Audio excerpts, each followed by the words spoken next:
Hello students, today we will study the algebraic identities. This is the topic of standard 9 chapter number 2 polynomials.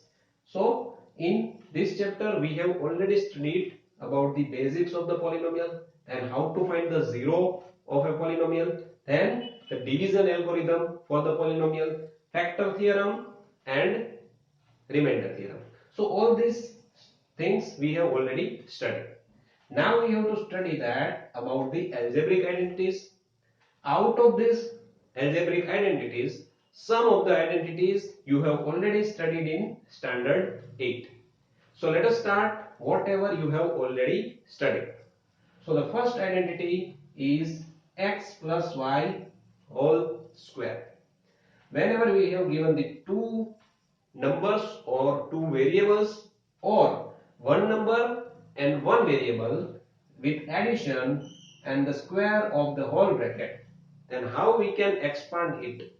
We can write down it in this form: the square of the first term, that is x square, plus twice the multiplication of first and second, that is 2 into first term into second term, 2xy, and lastly the square of the second term, that is y square.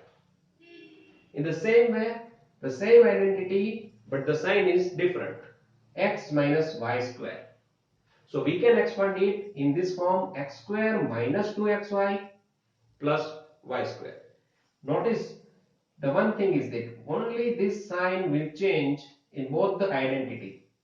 The sign of the last term will remain plus. Either it is a plus or minus in the bracket. Right? Okay. Third identity is x square minus y square. Notice that here the square is not on the bracket. The square is given as a particular term, x square and y square, and the sign is of minus.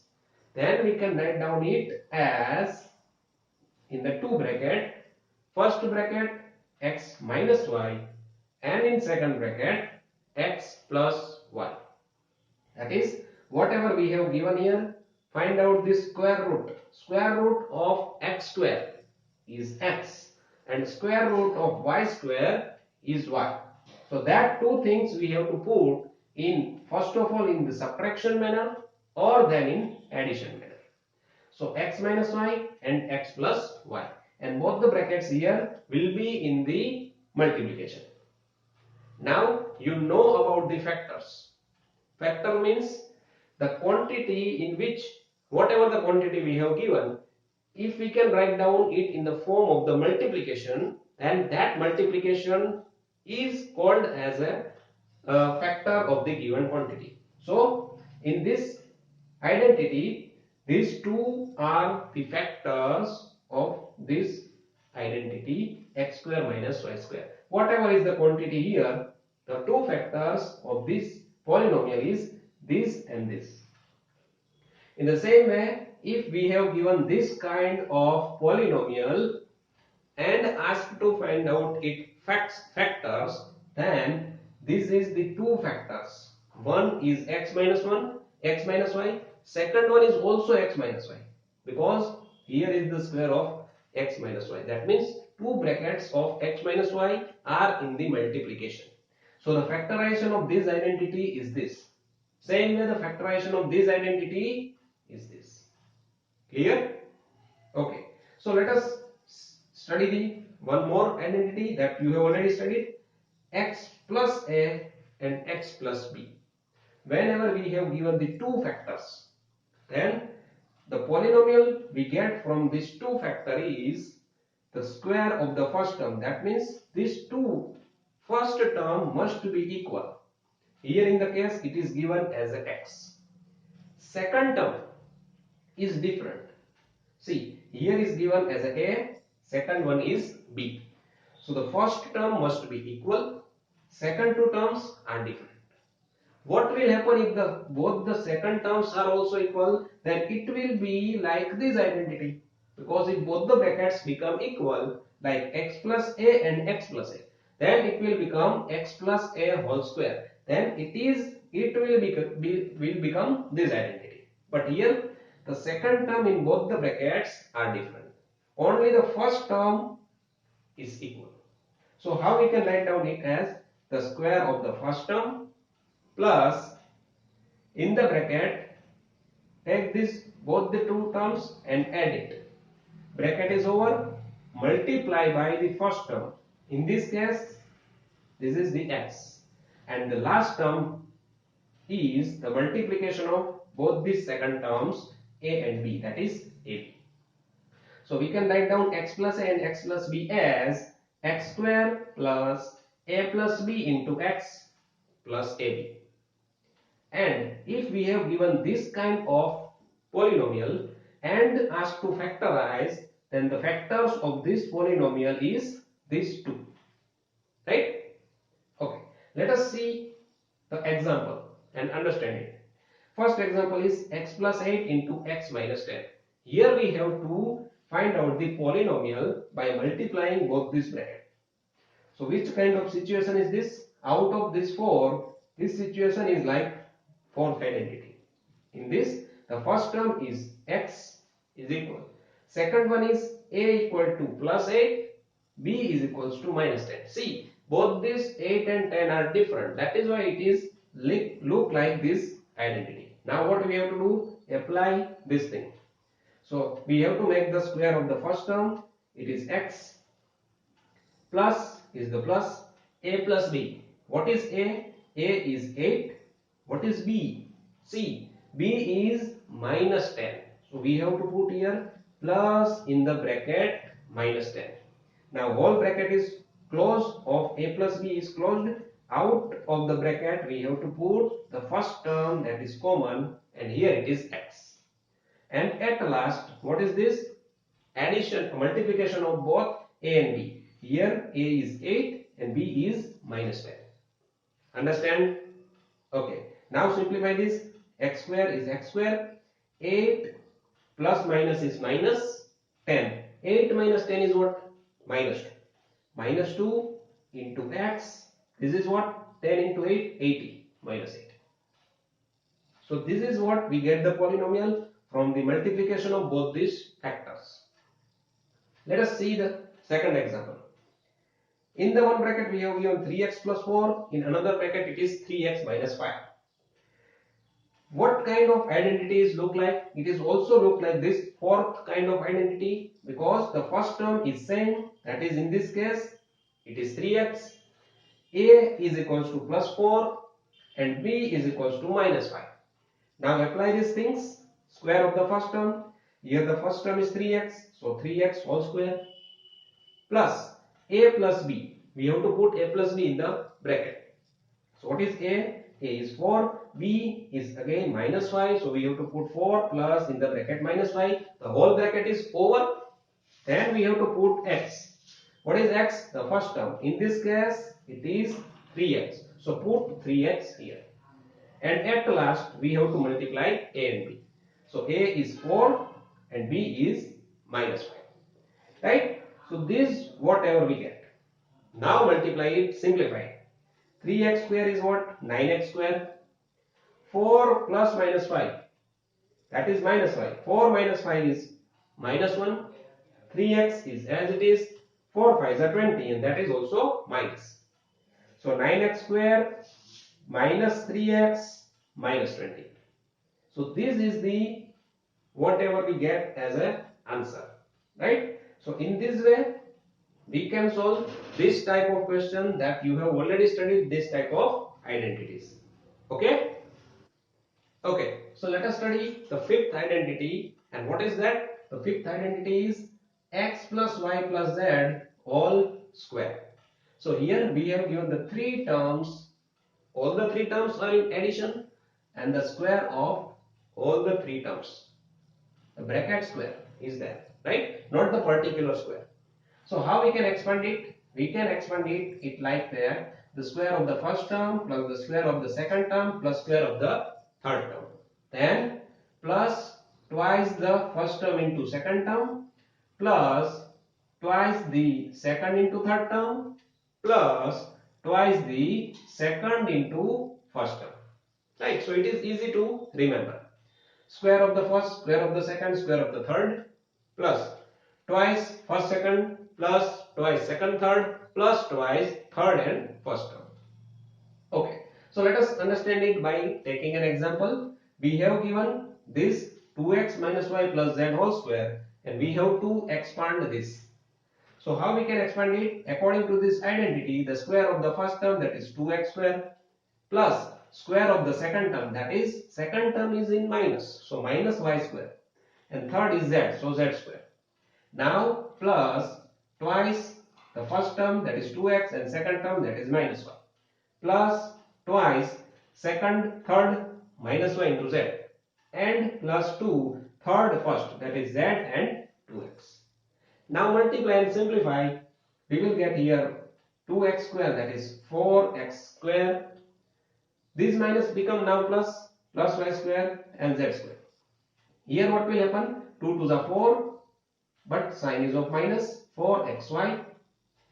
Again here the sign is of minus, 2yz, and here 2 to the 4xz.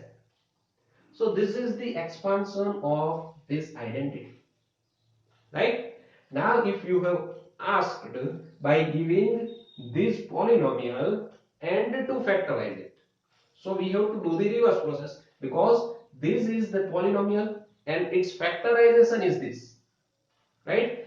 Factorization is this, expansion is this, expansion is this, factorization is this. So you can ask both out of this, right? So in the next question we have given an expansion, we have to factorize it. So what is the question?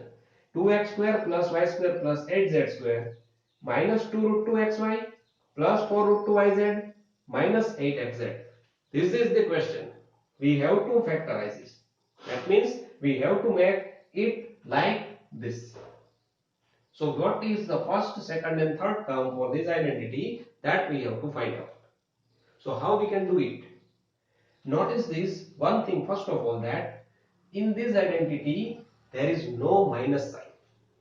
So whenever all the terms are of positive, then why the negative is come in this? So see here, here also one term is of negative, one term is of negative, but the first three terms, whenever do we hit square, it will become plus. So how to decide that which term is of minus? First term is minus, second one is minus, or third term is minus? So notice this thing. First of all, see here. In this case, these two terms are of minus sign, and which variable is common in both the terms? See, 4xy and yz. So y is common in both the terms. So here the sign of y we have to put minus, right? Notice here, which two terms are minus? This and this. And which one is common? X is the common. That means only one term is of minus, and which term is this? That is the term which contains the x as a variable. That term must be of minus. It is clear? Okay. Now we have to write down this in this form. If we can write down this in this form, then we can write down this equal to this. So how to convert in this form? We must have the square of the first term. So how to write down this as a square of some quantity? X is a square, x square is a square of x, but 2 is not a square of any digit. Yes, now 2 is a square of root 2, because whenever root 2 square we can write down as a 2, because whenever root 2 into root 2, 2 root 2 are come in the multiplication, the multiplication of both root 2 is equals to 2. So if we take the square root both the side, what will happen? If we take the square root both the side, square root of 2, 2 square is what? Root 2, right? And root 2 square is what? 2, right? So here 2 is the square of root 2. So we can write down here root 2 into x whole square. And here we have noticed that the x is the common in both the minus term. So the term which contains the x will become the minus term. So this will become the minus term. So here we can write down it as a minus root 2x whole square. One thing also notice here, we are not changing the value of 2x square here. Whenever we apply this square, this plus minus becomes the plus, root 2 square become 2 and x square is become x square. So we are not changing the value of 2x square. We are just representing it in another form. Clear? Okay. How we can write down y square as? It is easy. Y square. Now the question is how to write down 8z square in the form of square. So z square is simply z. Square root of z is z. What is the square root of 8? Again, here we can write down 8 in the form of 4 2 side. So by taking the square both the sides, square root, what will happen? Root 2 becomes square root of 4 is 2 and square root of 2 is root 2. So root 8 we can write down it as a 2 root 2. So in place of 8z square we can write down 2 root 2z whole square. So 2 root 2 means 8, square of the 2 root 2 is 8 and z square is z square. So here also we are not changing the value of 8z square, we are representing it in the form of square. Clear? So now we have all the first three terms, that is minus root 2x plus y and plus 2 root 2z. Now according to this identity we have to write down twice first into second. So plus 2, first term is minus root 2x and second is y. Why we write down this? See, by multiplying this, what we get? 2 minus 2 root 2 xy. Is there any term in the question? Yes. So in place of this minus 2 root 2x, what we write down? 2 in the bracket minus root 2x into 1. See, we are again not changing the value of this term, we are just representing it in another form. In the same way, we can write down this term in the form of this. Right? So now what we have to do according to this identity, 2 into second term into third term. That is twice. Second term is y and third term is 2 root 2z. Now multiply it. 2 2s are 4. 4 root 2 yz. See, 4 root 2 yz is there. Now according to the third term, we have to write down 2 into third term, that is 2 root 2z, and the first term, that is minus root 2x. Now multiply this. Can we get the minus 8xz? See, 2 2s are 4. Yes. Root 2 into root 2 is 2. So 4 we have already here. And 4 2s are 8. 8xz and sign is of minus. So exactly with the sign we get the same value 8xz. So here we get the 8xz. So all these terms we convert into the form that we have to require. Now this form is generated here. So if these were there, we can write down this. So instead of this, what we can write down? First term, that is minus root 2x, plus second term, that is y, and third term, that is 2 root 2z, and square of all the three terms, right? In the bracket, all the three terms and the square of that bracket. So this is what we do. We factorize this polynomial in this form, right? So in this way you can now solve this type of questions. Understand? Okay, so this is all about this lecture. Thank you.